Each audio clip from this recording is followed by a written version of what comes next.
Le manoir actuel est estimé être, enfin, de manière assez sûre, je crois, la première moitié du XIVe siècle, 1335-1340.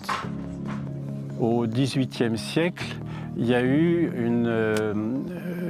ce qu'on appelle le registre des réparations, qui date de 1768, qui fait état de désordres déjà importants à cette période par suite de manque d'entretien.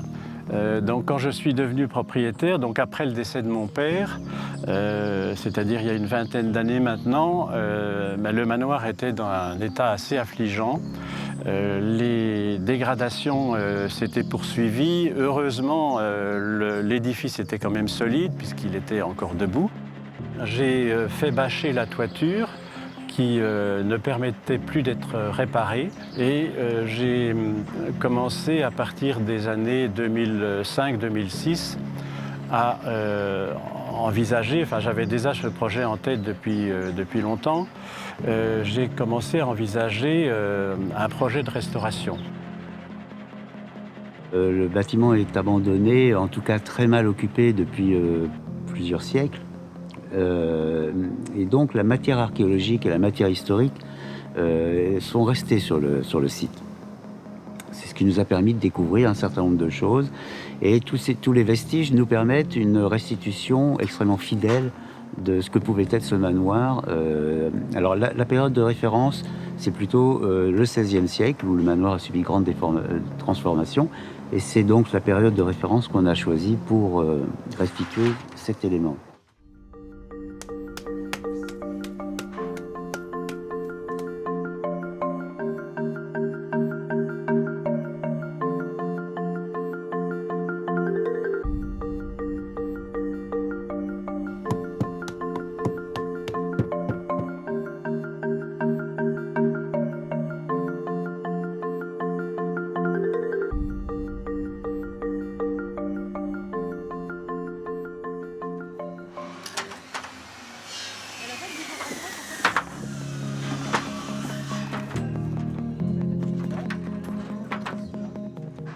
Alors c'est un manoir qui, dans sa construction, utilise les matériaux locaux, parce que notamment il puise, on est sur un bassin de schiste, là, sur Rennes.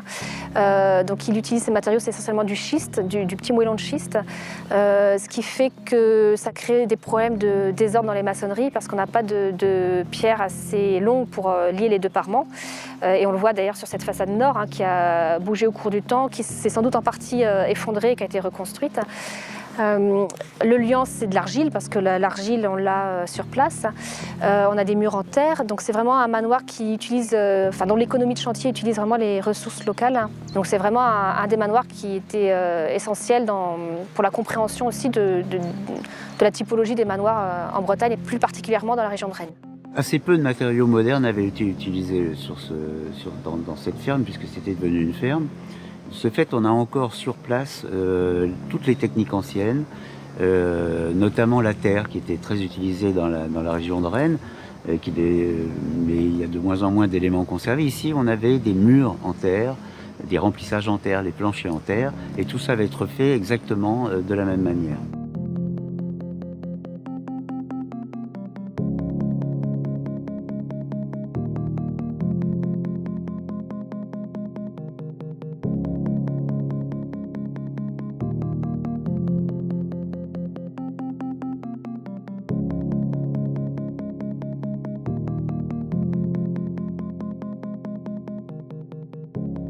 Pour pouvoir mener un travail fin sur la restitution, et notamment de par le fait qu'on a ici des techniques de mise en œuvre qui sont assez typiques du pays rennais et qui sont des techniques qui sont plus utilisées depuis le 19e siècle essentiellement, un des grands enjeux était de trouver des entreprises qui acceptaient de jouer le jeu et d'y passer du temps, de faire des essais nombreux, de réessayer, d'accepter que parfois ça marche pas et qu'il faut recommencer pour trouver le bon enduit, la bonne consistance de la terre, les bons matériaux à utiliser. Ce qui est important aussi, c'est que dans les études qu'on a menées auparavant, outre une archéologie purement archéologique, il y a eu aussi toute une étude des matériaux, une étude des enduits, des mortiers utilisés sur le manoir, pour que dans la restitution des techniques, on soit le plus proche, puisque finalement, si ces mortiers nous étaient parvenus depuis le XVIe siècle, voire même depuis des époques antérieures, c'est qu'ils étaient de bonne qualité, et que donc on peut avoir des enduits de terre qui tiennent 4 siècles, donc il n'y avait pas de raison qu'on soit pas capable de faire la même chose.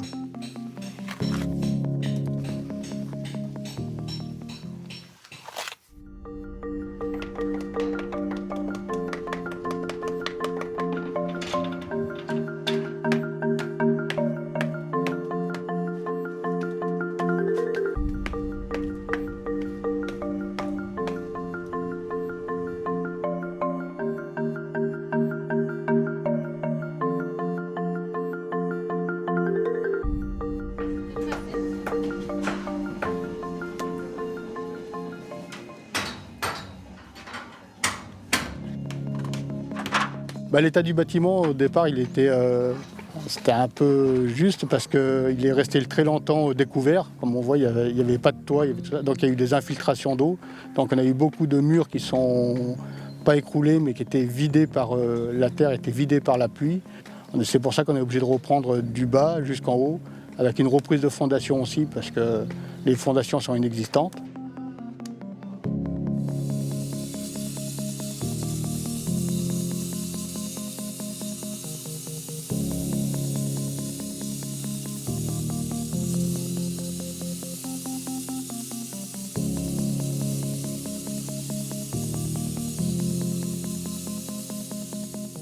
Le gros du chantier, là, c'est de remettre les murs en état et de pouvoir faire ouvrir quelques ouvertures. Soit on les a juste restaurés avec les granites qu'on avait sur place, ou alors on a du granit du coin et qu'on retaille sur place aussi. Mais en fait, on refait tout à l'identique comme c'était fait au départ, quoi.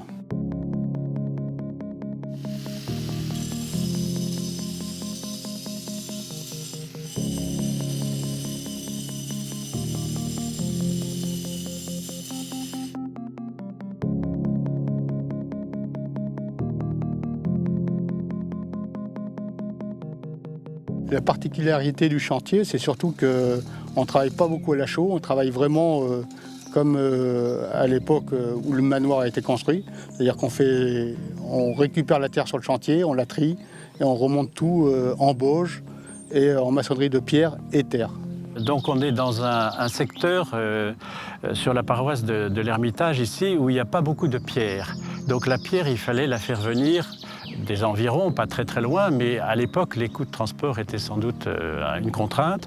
Et donc, on a privilégié pour certaines parties du manoir la confection de murs en bauge, qui est la terre d'ici. On a analysé, on a creusé ici le sol tout autour du manoir et on a trouvé que c'était la terre qui avait été utilisée jadis, au XIVe siècle par exemple.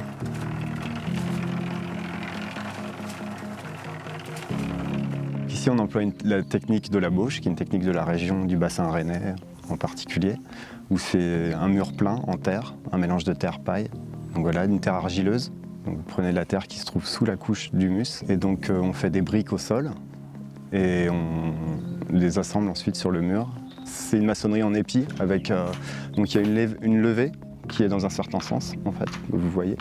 Ensuite, on fait une ligne droite au milieu et on repart dans l'autre sens pour une reprise de charge différente pour éviter la fissuration.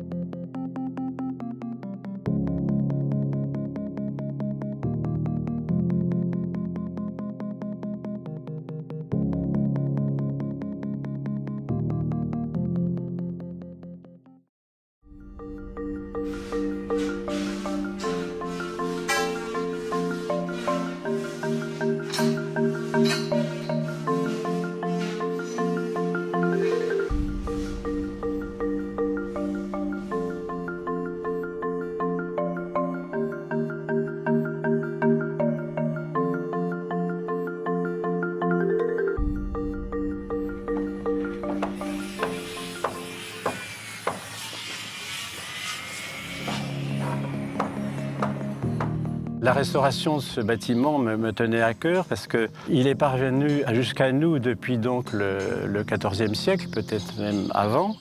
Moi, je ne suis qu'un simple maillon dans une chaîne multiséculaire et je ne me sentais pas le droit, vis-à-vis, par respect pour la mémoire de mes ancêtres, d'abandonner tout. J'ai eu l'occasion de restaurer beaucoup de monuments, dont certains très importants, des cathédrales, des forteresses, des citadelles, des grands monuments nationaux. Mais ici, ce qui est particulièrement intéressant, c'est que malgré une architecture modeste, le poids de l'histoire se ressent non pas seulement au niveau de l'architecture, mais aussi au sens d'une famille et des hommes qui ont vécu à cet endroit. Donc voilà, c'est cette conjonction à la fois d'un patrimoine humain et architectural qui m'a particulièrement intéressé.